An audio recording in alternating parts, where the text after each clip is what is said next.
Alam kong nais niyong umalis sa mundong pag-ibig ay di makamtan. Dahil may nakatakda ng nararapat para sa dapat. Dahil walang puwang ang panaginip na kay tapang. Kung saan hindi makalutang dahil sa hugot nitong mundo. Lisanin na natin ang lugar na to. Paalam! Paalam! Mundong hindi namin tahanan! Halina kayo! Maglakbay papunta! Papalit sa buwan! Doon tayo sa buwan kung saan ang bukas ay atin!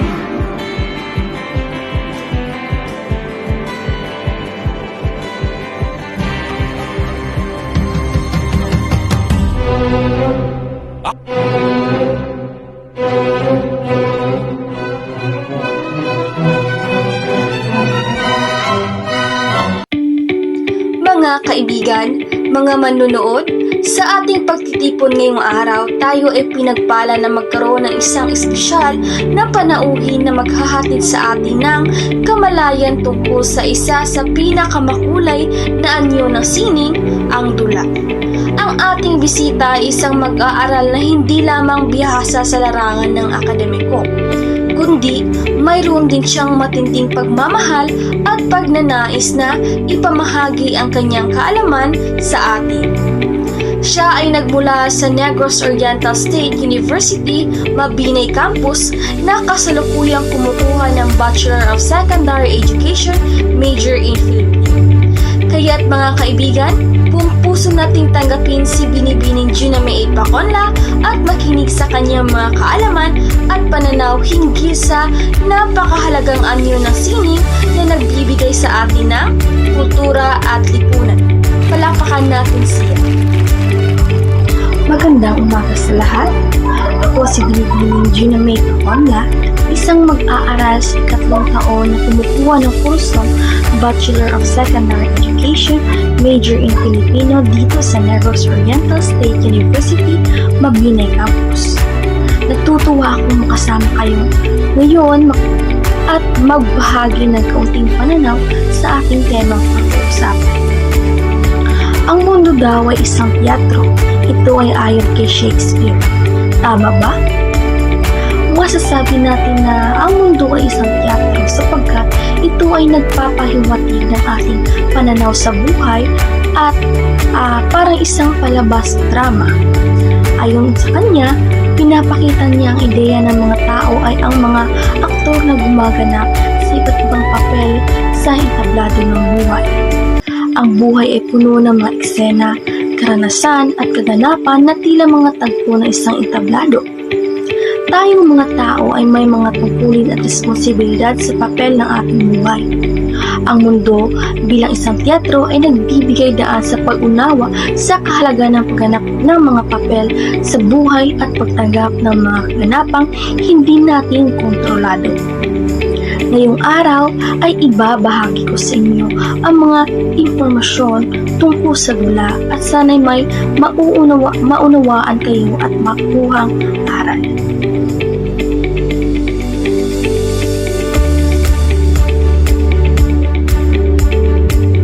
Sa mga kabataan na gustong pumasok sa mundo ng dula ay ang pagpasok sa mundo ng dula ay maaaring magbigay sa kanila ng mga pagkakataon na magpalawak ng kanilang kaalaman at kakayahan sa sining, pati na rin ang pagkakaroon ng mga kaibigan na kapareho ang interes. Bukod pa rito, ang pagsabak sa mga pagtatanghal ay maaaring magbigay din sa kanila ng mga bagong perspektiba sa buhay at maging daan upang higit na makilala ang kanilang sarili. Ang mundo ng dula ay isang magandang lugar para sa mga kabataan na gustong magpakita ng kanilang sining at talino sa entablado. Ito ay isang lugar kung saan maaari nilang ipakita ang kanilang pagkakamalikhain, pag-arte at pagbuo ng mga karakter. Marami pang mapapakinabangan ang mga kabataan sa pagsali ng mundo ng dula. Isa sa pinakamahalagang aspeto nito ay ang pagbibigay ng pagkakataon na magbukas ng kanilang isipan at puso sa mga isyu at tema na mahalaga sa lipunan. Sa pamamagitan ng pagganap ng mga dula na may temang panlipunan tulad ng kahirapan, diskriminasyon at karapatang pangtao, natuto ang mga kabataan na maging kritikal na mamamayan at makiisa sa pagbabago. Ang entablado ay nagiging isang espasyo ng pagsusuri at pag-usap kung saan maaari nilang ipakita ang kanilang pananaw at maging bahagi ng isang mas malawak na diskurso. Sa ganitong paraan, ang mundo ng dula ay hindi lamang nagbibigay ng pagkakataon sa pagsasabuhay ng mga karakter, kundi pati na rin sa pagpapalakas ng kanilang ugnayan sa lipunan at pagpapahalaga sa pakikisangkot sa mga isyu ng kanilang panahon. May mga bagong akda sa larangan at dula ay nagbibigay ng sariwang pananaw at mga bagong kwento na naglalarawan ng iba't ibang mga aspeto ng lipunan. Ipinapakita ng kanilang mga likha ang mga bagong pananaw, damdamin at karanasan na nagpapalawak sa saklaw ng dula bilang isang sining. Sa pamamagitan ng kanilang akda, nagiging patuloy ang pag-unlad at pagbabago sa sining ng dula. At patuloy na nabubuksan ang mga pintuan para sa mga bagong ideya at mga estilo. Ang mga may bagong akda ay naglalarawan ng iba't ibang realidad at karanasan na nagbibigay ng pagkakataon para sa mga malalim na pag-unawa at pakikipag-ugnayan sa kanilang mga manunood. Sa gayon, mahalaga ang kanilang papel sa pagpapanatili ng pagiging buhay at kasalukuyan ng sining ng dula. Ang dula ay may malalim at pagmatagalang kahalagahan para sa mga kabataan ngayon. Ito ay hindi lamang isang sining kundi isang makapangyarihang kasangkapan para sa pagpapahayag ng kanilang mga damdamin, karanasan at pananaw sa iba't ibang mga isyu sa lipunan. Sa pamamagitan ng pag-aaral at pagganap sa mga dula, natutunan ng mga kabataan ang kritikal na pag-iisip, pagpapalakas ng kumpiyansa at pagpapalawak ng kanilang empatya at pag-unawa sa iba. Ito rin ay nagbibigay sa kanila ng pagkakataonang palakasin ang kanilang mga kasanayan sa komunikasyon at pagbabago ng kanilang malikhain na pag-iisip. Sa huli, ang dula ay isang espasyo ng pagtuturo, pagpapalakas ng kasanayan at pagpapalalim ng kaalaman na naglalayong magbigay buhay at magpalakas sa mga bagong henerasyon. Ang masasabi ko sa elemento at sangkap ng dula ay mahalaga sila dahil ito ay nagbibigay ng anyo, saysay at kapanapanabik na aspeto ng kwento. Ang mga ito ay nagpapakilos sa mga tauhan, nagtatakda ng tagpo at nagbibigay kulay sa kabuuan ng palabas.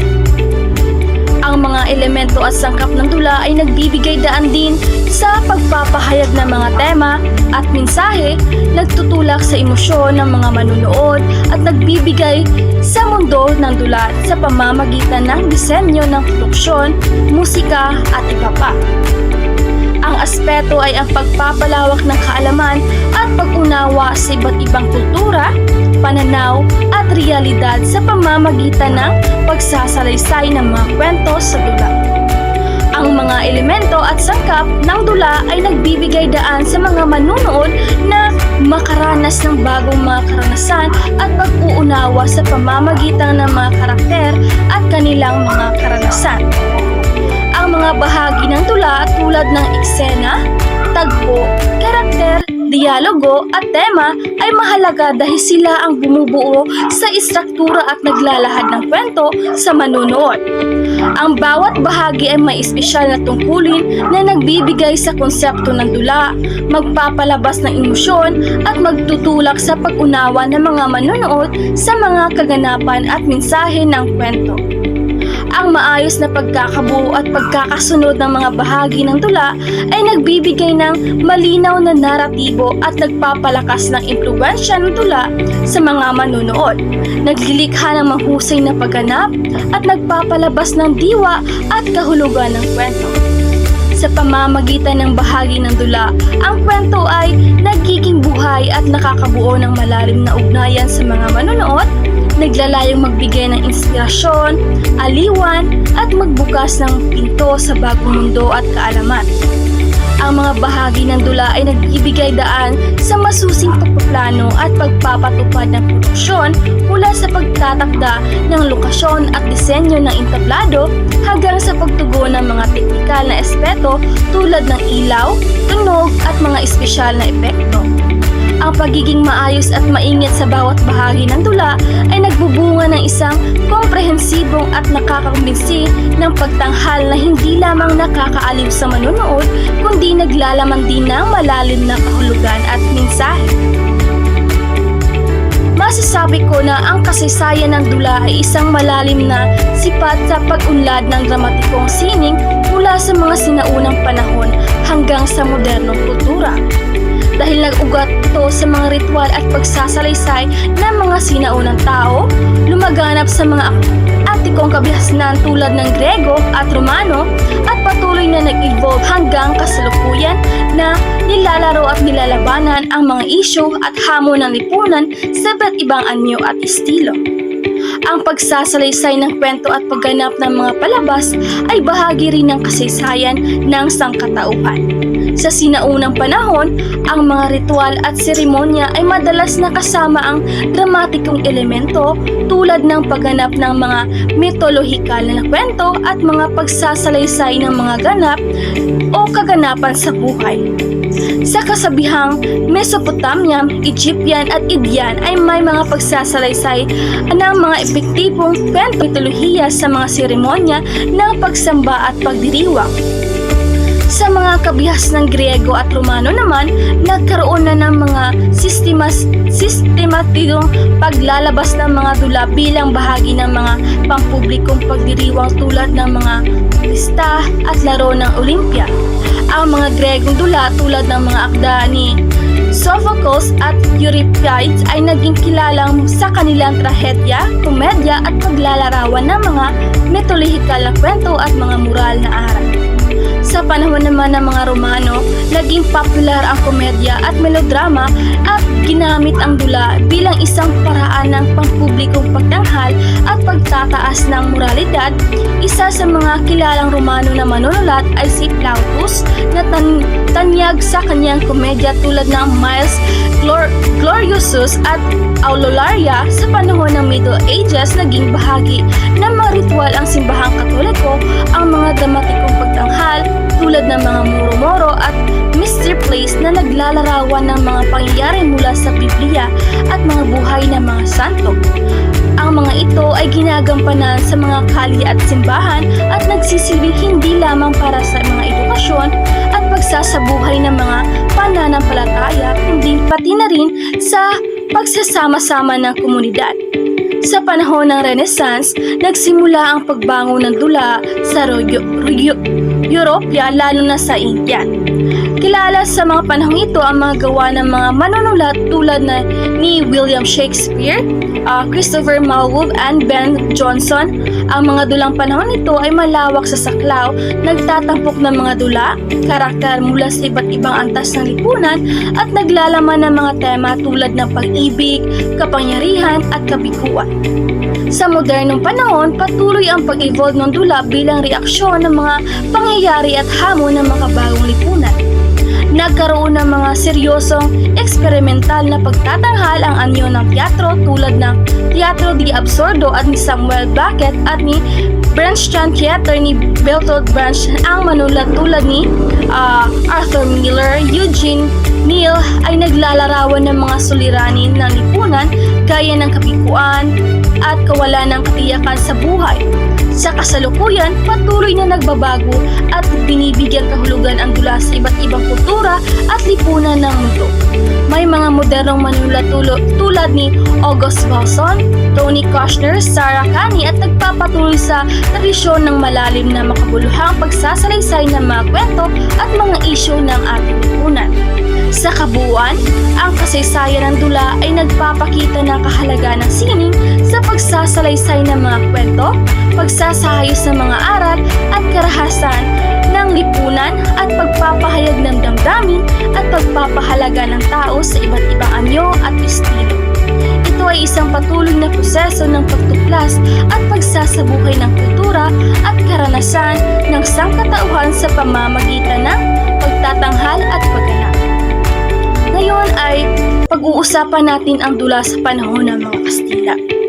Sa loob ng mahigit na 300 taong pananakop ng mga Kastila ay namayani ang iba't ibang uri ng sekular at panrelihiyon. Ayon kay Dr. Nicanor Tingson, ang mga dulang sekular ay idinaraos bilang bahagi ng pagdiriwang sa pistang bayan, samantalang ang mga dulang panrelihiyon ay napapanood bilang makulay na paglalarawan ng mahalagang kapistahan at panahon sa liturhiya ng simbahang Katoliko.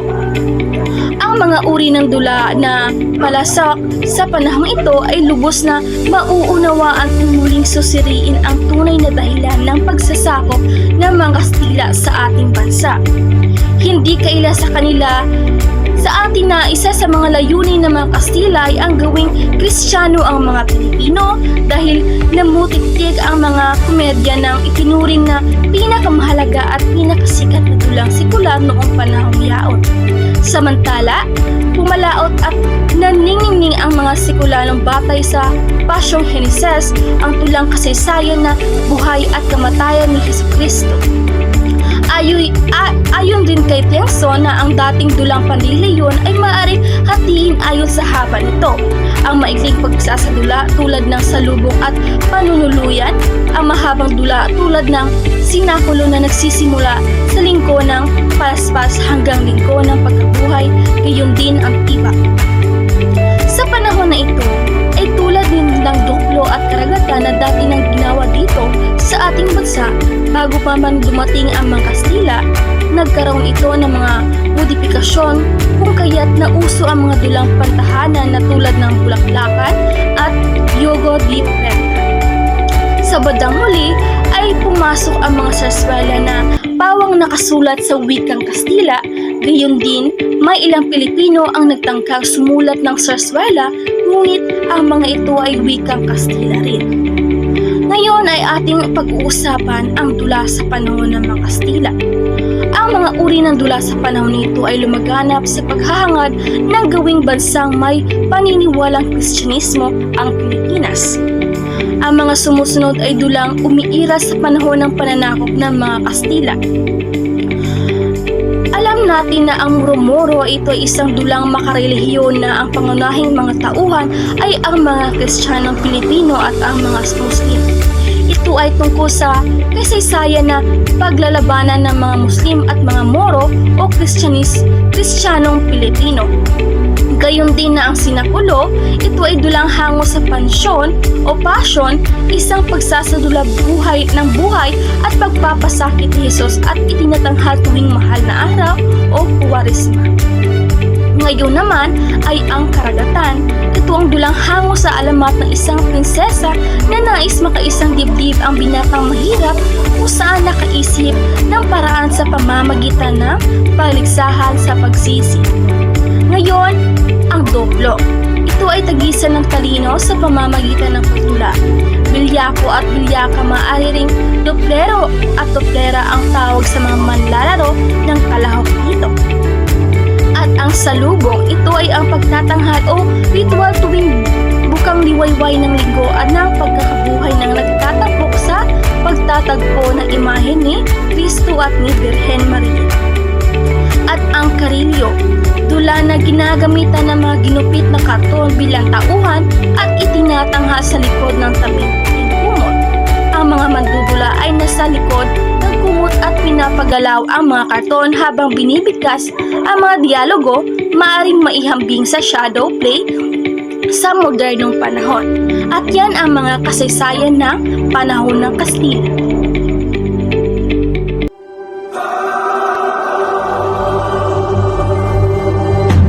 Kung nais niyong umalis sa mundong pag-ibig ay di makamtan. Dahil may nakatakda ng nararapat para sa dapat.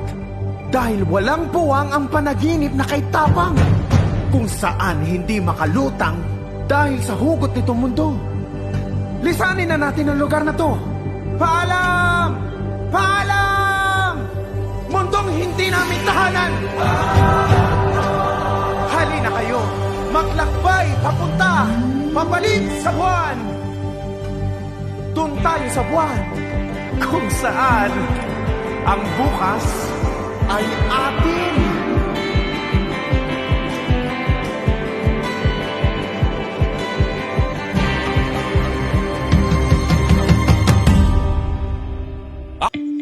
At bilang isang hiyat ng pagwawakas, nais kong ibahagi sa inyo isang kasabihan na matagal na nagbibigay inspirasyon sa akin.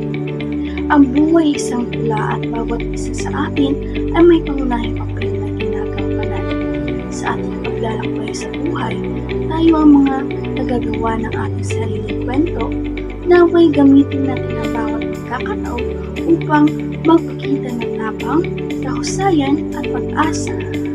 Maraming salamat sa pagkakataon ito at patuloy natin ipagpatuloy ang paglalaro ng ating papel sa teatro ng buhay. Mabuhay kayong lahat. Muli ako si Juan La. Maraming salamat.